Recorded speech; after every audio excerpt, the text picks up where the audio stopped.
Bonjour à toutes et à tous et bienvenue sur cette nouvelle vidéo dans laquelle aujourd'hui je vais vous montrer donc une partie que j'ai jouée aux interclubs belges. Alors dans cette partie j'avais les blancs et je jouais contre un adversaire donc classé 1850 FIDE. Alors comme vous pouvez le voir j'ai décidé de commencer la partie par des 4.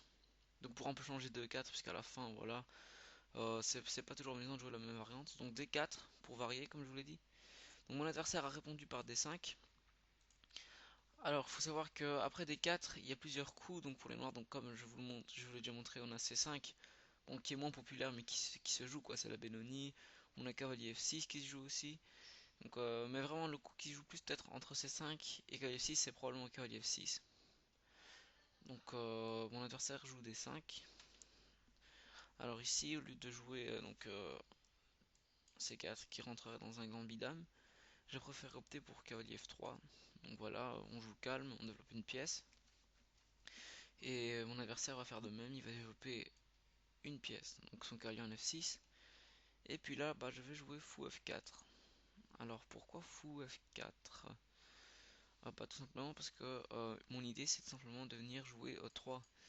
Mais si je joue E3 tout de suite, vous voyez que mon fou ancien serait très mauvais puisqu'il serait bloqué par, par ses propres pions qui seraient tous sur case noire. Donc je préfère jouer d'abord fou F4 pour ensuite jouer, comme je vous l'ai dit, le coup E3, pardon. Alors après fou F4, mon adversaire a joué C5. Donc son idée c'est de venir contrer au centre. Voilà, parce que vous voyez que sur pion prend, il peut jouer cavalier C6 et finalement il a un bon développement. Bon, j'ai plus vraiment de contrôle au centre et son idée ça va être forcément de jouer E5 étant donné que mon pion en D4 a été on va dire redirigé en C5. Alors bah, au lieu de prendre, il faut défendre le pion. Bah, j'ai joué E3 donc pourquoi j'ai joué E3? Bah tout simplement parce que maintenant que le fou est développé, je peux l'enfermer, on va dire, enfin l'enfermer à l'extérieur, le laisser à l'extérieur. Et sur pion prend, bah j'ai pion prend et j'ai toujours un bon contrôle du centre. Donc, après E3, mon adversaire a joué cavalier C6, donc il développe son cavalier, tout simplement.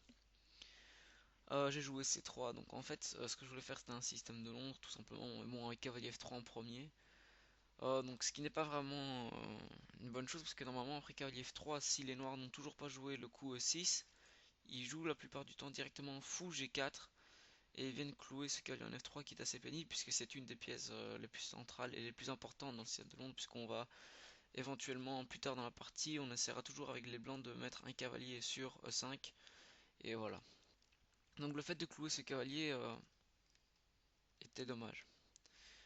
Mais heureusement mon adversaire ne cloue pas le cavalier donc après C3 donc qui pour moi le coloniateur, enfin pas, qu'est-ce que je raconte, le coloniateur qui pour moi le meilleur coup était simplement fou G4, il joue E6. Bon, E6, en fait j'étais plus après qu'il a joué E6, j'étais plutôt content parce que finalement vous voyez que son fou de case blanche, bah, il est resté bloqué, il a quand même le pion D5 et E6 sur case blanche. Le fou n'est pas développé tandis que chez moi j'ai déjà donc les pions en E3 et D4, mais mon fou de case noire est développé et regardez qu'il contrôle quand même une diagonale qui est assez intéressante. Donc après E6, j'ai joué cavalier BD2, donc on développe les pièces. Bon, je sais pas, peut-être que fou D6 était meilleur tout de suite pour préparer le roc. Mais quoi qu'il en soit, au cavalier BD2, je pense pas que ce soit considéré comme une erreur. Alors avec cavalier BD2, mon adversaire joue C prend D4. Alors après C prend D4, il y a deux questions qu'on peut se poser, ou trois même. Donc est-ce que je prends du pion C, du pion A ou du cavalier? Alors on va rapidement analyser, c'est que sur cavalier prend, bon, voilà, c'est pas très beau, enfin pas très beau parce que de toute façon les noirs ils ont fou D6, ils essaient de se développer et finalement, enfin le cavalier qui était ici a souvent le but de contrôler la case en E5 mais en prenant du cavalier vous voyez que les noirs profitent pour jouer fou D6 et rajoutent donc un contrôle de la case E5 et ils vont à terme pouvoir pousser E5, ou peut-être pas forcément E4 mais jouer E5 et avoir un centre assez fort donc finalement prendre du cavalier n'était pas très bon et donc maintenant on se dit peut-être prendre avec C. Avec C prend D4, bon bah vous voyez déjà tout simplement que ça, bon pas maintenant tout de suite, mais ça peut donner des idées au noir, par exemple de jouer fou D7, cavalier B4, tour C8, et vraiment ils vont avoir, vont s'activer assez rapidement sur la colonne C. Et puis vous voyez aussi que bah, tout simplement en faisant C prend D4, je laisse cette case très faible, donc le fou pourrait par exemple venir pour essayer de profiter de la faiblesse sur les cases noires. Donc finalement moi j'ai opté pour O prend D4, que je trouve être le meilleur coup.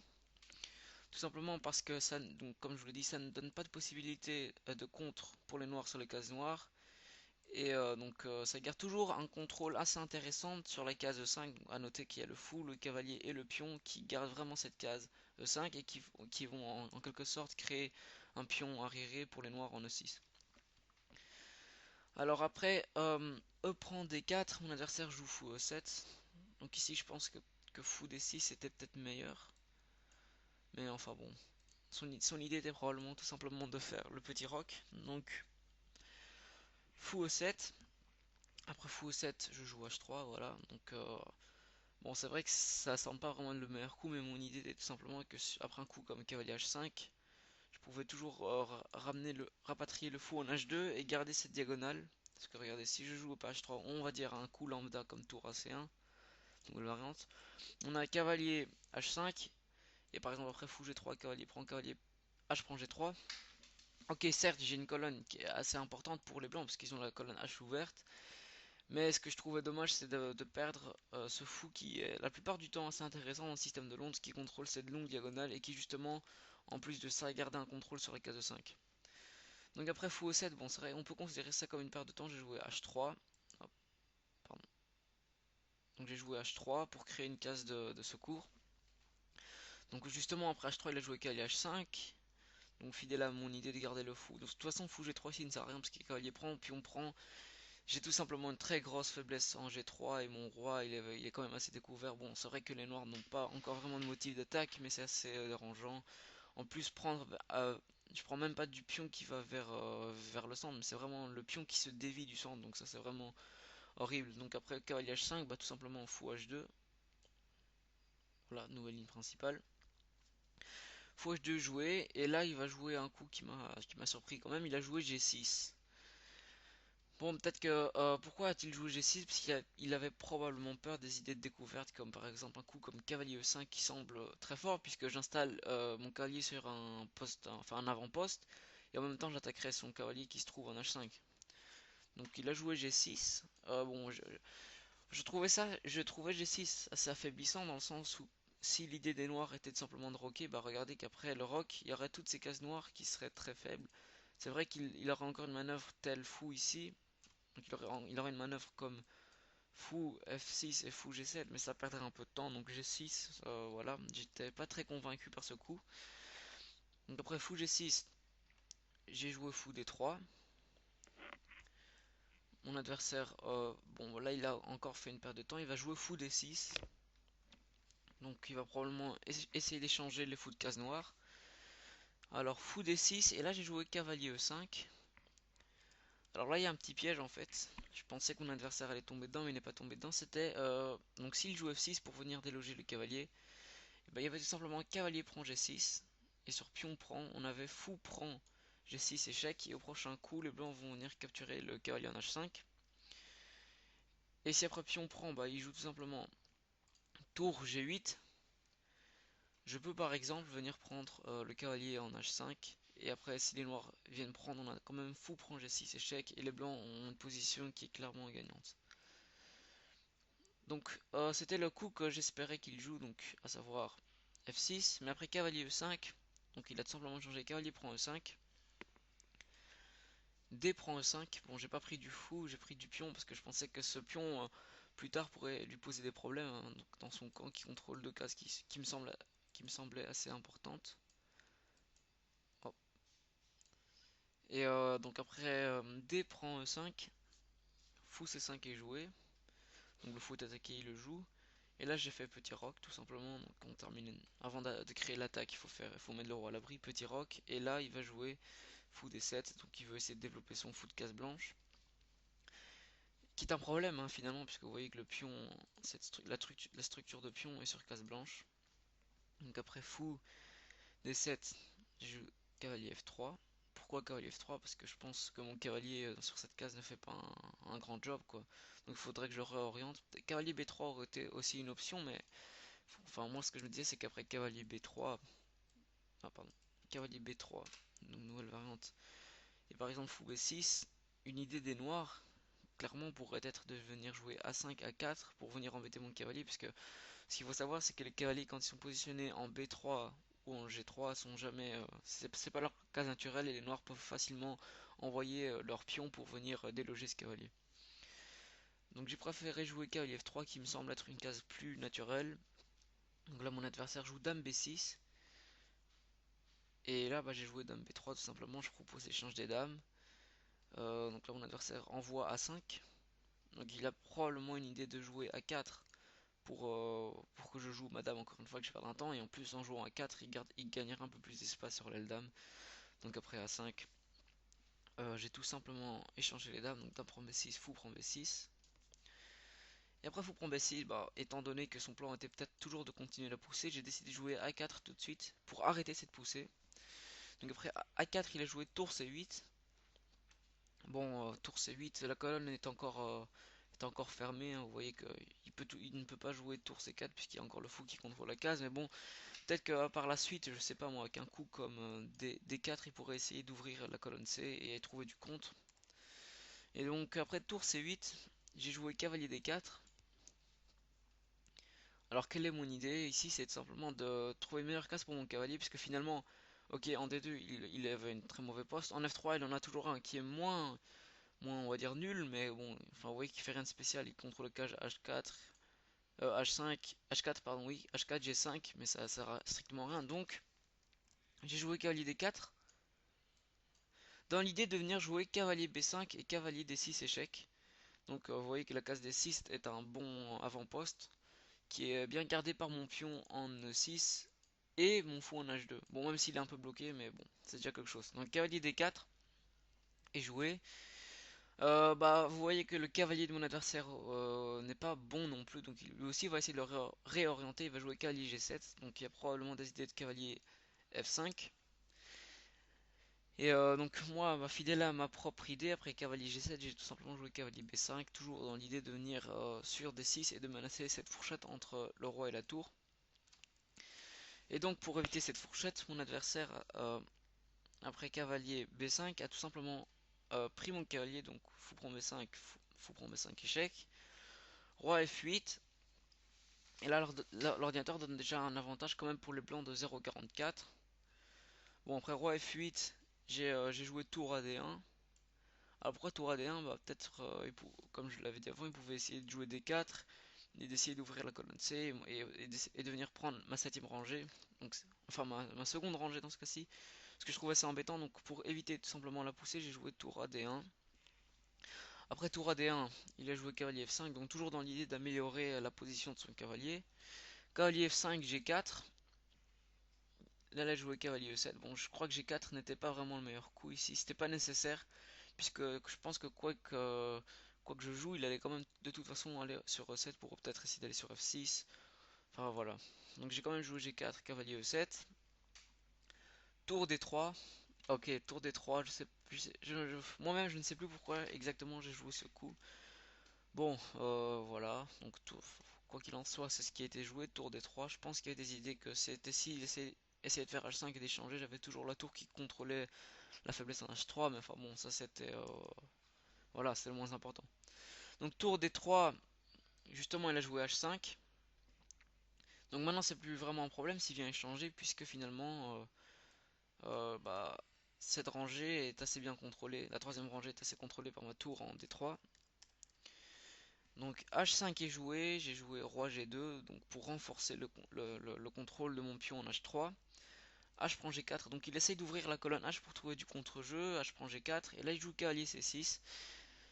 Donc vous voyez qu'il a quand même fait pas mal de coups de cavalier. Bon, je les trouve pas assez non plus efficaces parce que je vois pas vraiment ce qu'il a fait avec son cavalier en C6 maintenant. Donc j'ai joué fou G3. Voilà, éventuellement des idées de venir contester la colonne la colonne H, ou même d'essayer de jouer F3, fou F2 pour réactiver notre fou. Oh, pardon. Et là, donc, mon adversaire a joué, c'était probablement son plan depuis le début. Après fou G3, cavalier A7, qui vient attaquer le fou en, en B5.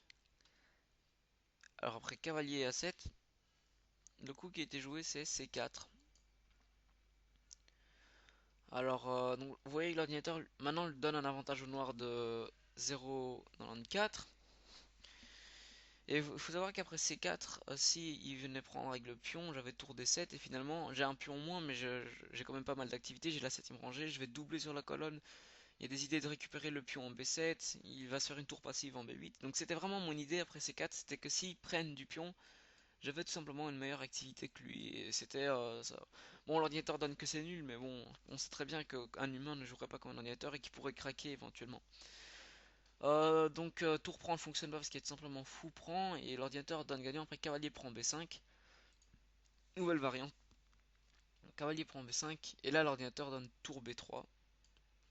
Donc une petite enfilade. On va récupérer le fou là. Donc en fait c'est clairement ce qu'il aurait dû jouer, mais il a pas joué, on sait pas, il a peut-être eu peur des variantes et tout, du clouage, à savoir qu'il va récupérer peut-être en B7 et tout ça. Donc, excusez-moi.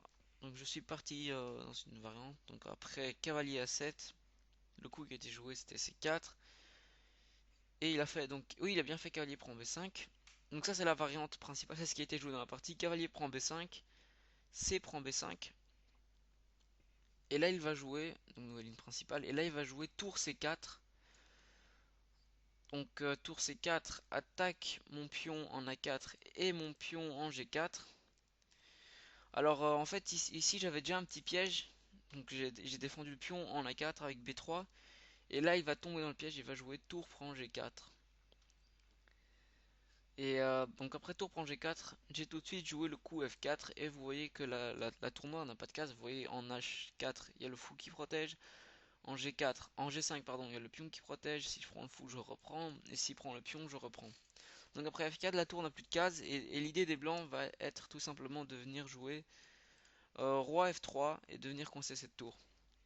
Donc là mon adversaire déjà dans une position voilà, qui va être très dur à jouer des deux côtés.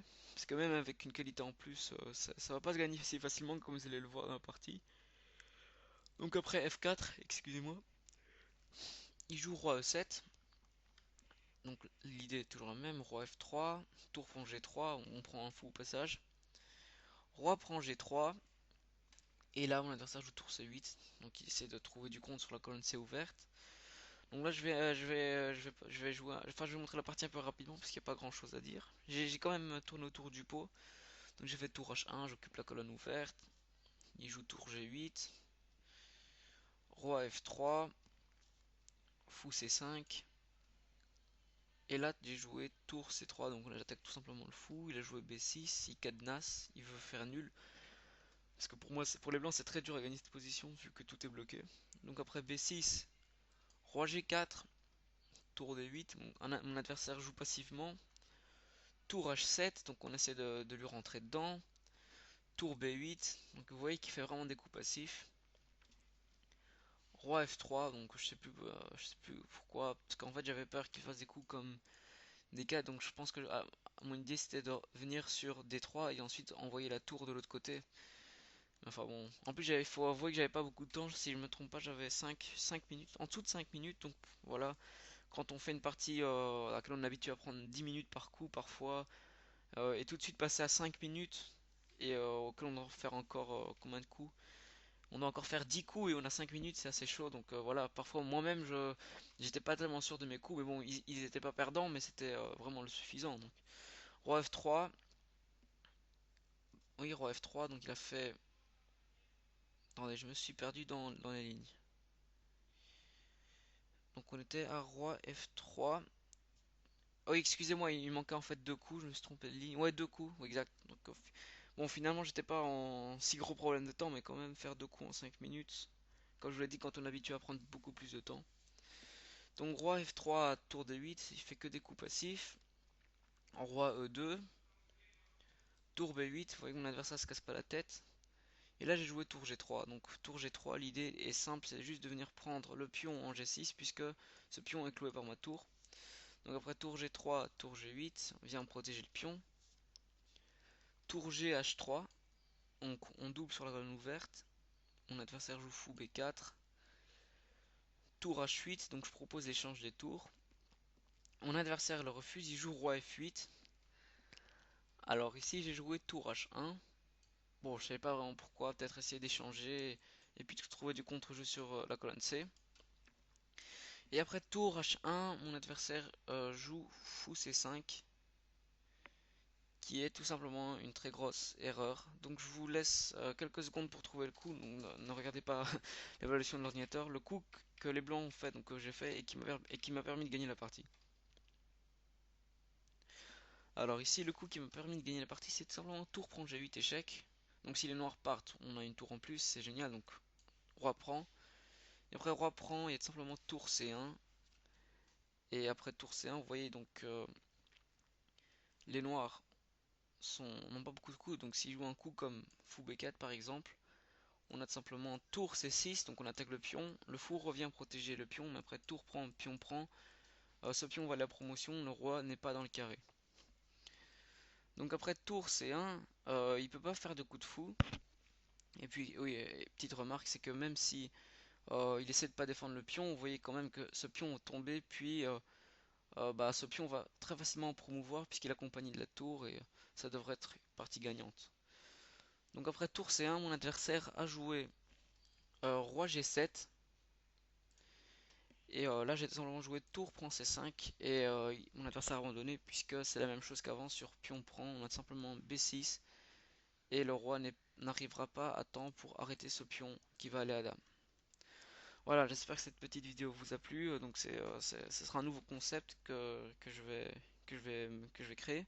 Donc je vais vous montrer quelques parties que j'ai jouées dans la vraie vie et dites-moi si ça vous plaît, si vous voulez en voir plus ou si voilà, ça vous a pas vraiment plu. Donc je vous dis à la prochaine et portez-vous bien. Salut.